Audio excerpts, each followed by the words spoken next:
In this video, I'm going to show you step-by-step instructions on how to replace the battery on the iPhone 11. Start by powering down the device, then use a pentalobe screwdriver to remove the 2 screws from the bottom of the phone. To remove the screen without breaking it, you can use heat to help you along the way, although I found it easiest if you insert a razor blade into the gap between the plastic frame bezel of the screen and then sort of pop that out like that to create a small gap, just like that one. That gap's now big enough to fit the plastic picking, and we can remove the screen without causing any damage to the device. Once you've run the pick around the edges along here, the bottom and the left hand edge, you can then lift up the screen from the bottom, give it a wiggle from side to side, and then open it like opening a book from the back cover. It's a good idea now to pop a heavy object like a mug behind the phone so that you can free up both hands for removing the screen. We're going to now remove these 3 tri-wing screws that hold down the connector for the battery so that we can isolate power from the device. And once the 3 screws are out of the way, we can use tweezers to remove this L-shaped bracket and a plastic spudger to disconnect the battery. It's always best to use plastic tools when removing connectors so that we don't cause any short circuits. Moving on now, there are 5 more tri-wing screws holding down this rectangular sort of shield. Remove all 5 of the screws. Don't worry about mixing these up because these are all the same size. Then again, lift the shield with your tweezers, and this time we've got the ear speaker and front sensor flex to remove, as well as the 2 connectors for the LCD and the touch. We can now take the screen away. You might find that it's still connected through some of the adhesive. Now that we've removed the screen, I'm going to add a few drops of 99.9% isopropyl alcohol around the battery. I've got it quite handily in this little dropper bottle, and I will link it in the description below. We're just going to leave that to sort of soak in under the battery for the next 5 minutes. Once the 5 minutes is up, we're going to get underneath these little sticky tabs, and the aim is to not damage any of the tape on these. So I'm using some straight tweezers and I'm just peeling up so that I can get a hold of this white bit just here. Once I've got the white bit, I'm just going to sort of twist my tweezers. This could all go horribly wrong. I'm just spinning the tweezers around to sort of pull the adhesive out from underneath the battery. Once I've got a good grip of it, then I'm going to start pulling it just like this. And we hope that we don't snap it. That one's just snapped a little bit, but we can pull it out just like that. I'm going to repeat that same process just here. There's actually 4 of these that need to be removed. Pull it again. Wiggling it from side to side also will help. There's 2 more to go now. If you find that these snap, it's not usually as bad because you can just sort of pry it up.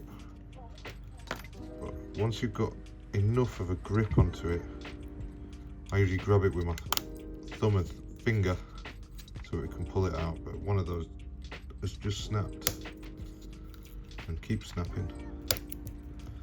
Let's see if we can get this last one out, and then hopefully there'll not be much adhesive left underneath it now.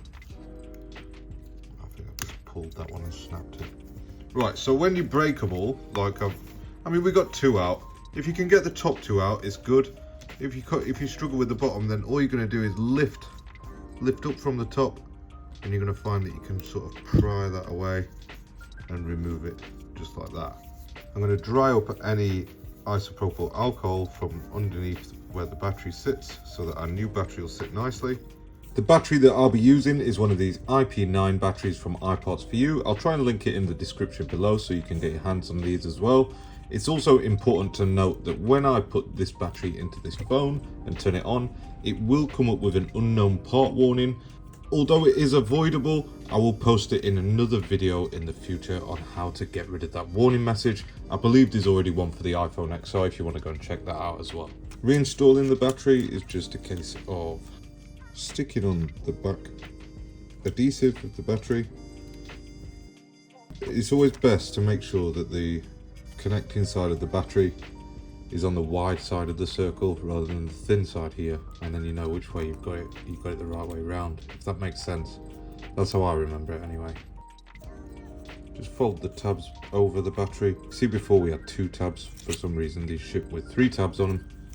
And you also want to take the time making sure the edge of the chassis is nice and clean as well. When I removed the screen from this, the whole seal came with it, and you can see it's in really good clean condition.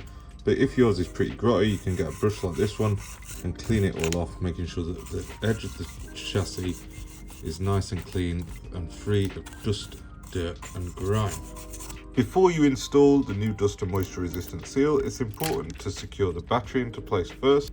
And the easiest way that I've found to do this, and you can criticize me all you want, but what we're going to do, we're going to reconnect the battery to its place in the logic board. Make sure that it's held into place and it's not going to bounce out, because what we're going to do, we're going to squeeze it just in so that the battery's going to sit exactly where we want it, as opposed to putting the battery in and then trying to make the connector fit into place.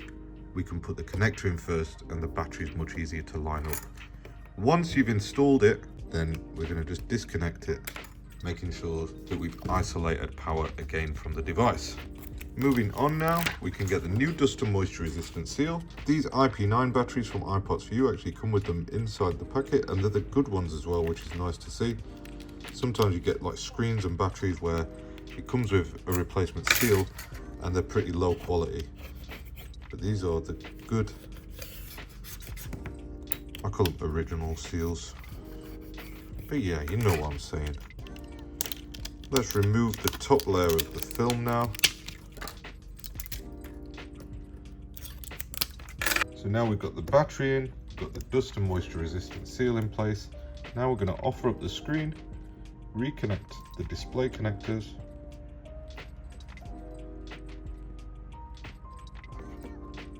Make sure that they're pushed down and they're secure.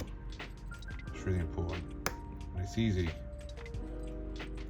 Following that, we're going to re-secure this top flex cable.